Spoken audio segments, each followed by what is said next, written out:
अर्जुन, एक युवा इतिहासकार और अन्वेषक, पुरानी किताबों और दस्तावेजों की खोज में अपनी शामें बिताता था। एक दिन एक नीलामी में उसे एक बेहद पुरानी और जर्जर डायरी मिलती है। इस डायरी के पन्ने पीले हो चुके थे, लेकिन उनमें छिपी जानकारी अर्जुन को रोमांचित कर देती है। डायरी में कालिंदी घाटी का जिक्र था। लिखा था कि यह घाटी हिमालय के दुर्गम हिस्से में छिपी हुई है और यहाँ कालधन नामक खजाना छिपा हुआ है। डायरी के आखिरी शब्द थे, जो इसे पाएगा उसे अपनी सबसे बड़ी परीक्षा देनी होगी। अर्जुन ने तय किया कि वह इस रहस्य का पता लगाएगा। उसने अपनी टीम बनाई। मीरा, जो भूगोल और मानचित्र विशेषज्ञ थी, और रोहन, एक अनुभवी पर्वतारोही। अर्जुन, मीरा और रोहन ने अपनी यात्रा शुरू की। हिमालय की कठिन चढ़ाई और बर्फीली हवाएं उनके हौसले को बार बार चुनौती देती।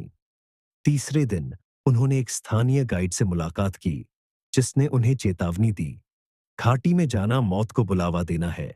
वहां जो भी गया लौट कर नहीं आया। पर उनकी जिज्ञासा डर पर भारी थी। वे आगे बढ़ते रहे। एक रात कैंप में रुकते हुए उन्हें किसी की परछाई दिखी। जब रोहन ने टॉर्च की रोशनी डाली तो कुछ भी नहीं था। मीरा ने कहा, शायद ये हमारे दिमाग का खेल है। लेकिन अर्जुन को महसूस हुआ कि यह सिर्फ शुरुआत थी।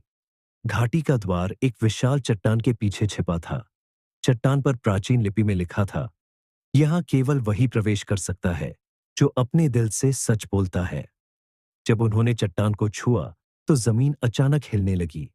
धीरे धीरे एक रास्ता प्रकट हुआ। रास्ते के दोनों ओर अजीब मूर्तियां थीं, जिनके चेहरे भयावह थे। जैसे ही वे अंदर पहुंचे, अचानक चारों ओर घना धुंध छा गया। पेड़ों से अजीब आवाजें आने लगीं, जैसे कोई कुछ कहना चाहता हो। तभी एक झुंड विशाल पक्षियों का उन पर हमला करता है। रोहन ने अपनी फुर्ती से पक्षियों को भगाया। मीरा ने कहा, यह सिर्फ एक इशारा है कि आगे और खतरे हैं। घाटी के भीतर कई संकेत और पहेलियां थीं। हर पहेली उन्हें खजाने के करीब ले जा रही थी। एक बार उन्हें एक प्राचीन मंदिर मिला, जिसके अंदर 4 स्तंभ खड़े थे। हर स्तंभ पर एक अलग भाषा में कुछ लिखा था। मीरा ने इसे डिकोड किया और कहा, हमें इन स्तंभों को सही क्रम में घुमाना होगा। उन्होंने यह पहेली हल की, लेकिन तभी मंदिर की छत गिरने लगी। किसी तरह भागते हुए वे एक भूमिगत सुरंग में पहुंच गए। सुरंग के अंत में उन्हें एक बड़ा कक्ष मिला। कक्ष के बीचों बीच खजाने के ढेर लगे थे, सोने के सिक्के, जवाहरात और हीरे। अर्जुन ने जैसे ही एक सिक्का उठाया, वहां एक गड़गड़ाहट हुई। एक विशाल सर्प प्रकट हुआ। उसकी आंखें चमक रही थीं और फन पूरी तरह फैल चुका था। सर्प गुर्राया, यह खजाना लोभियों के लिए नहीं है। जो इसे गलत उद्देश्य से ले जाएगा, उसे श्राप मिलेगा। अर्जुन ने शांत स्वर में कहा, हम इस खजाने का उपयोग मानवता की भलाई के लिए करना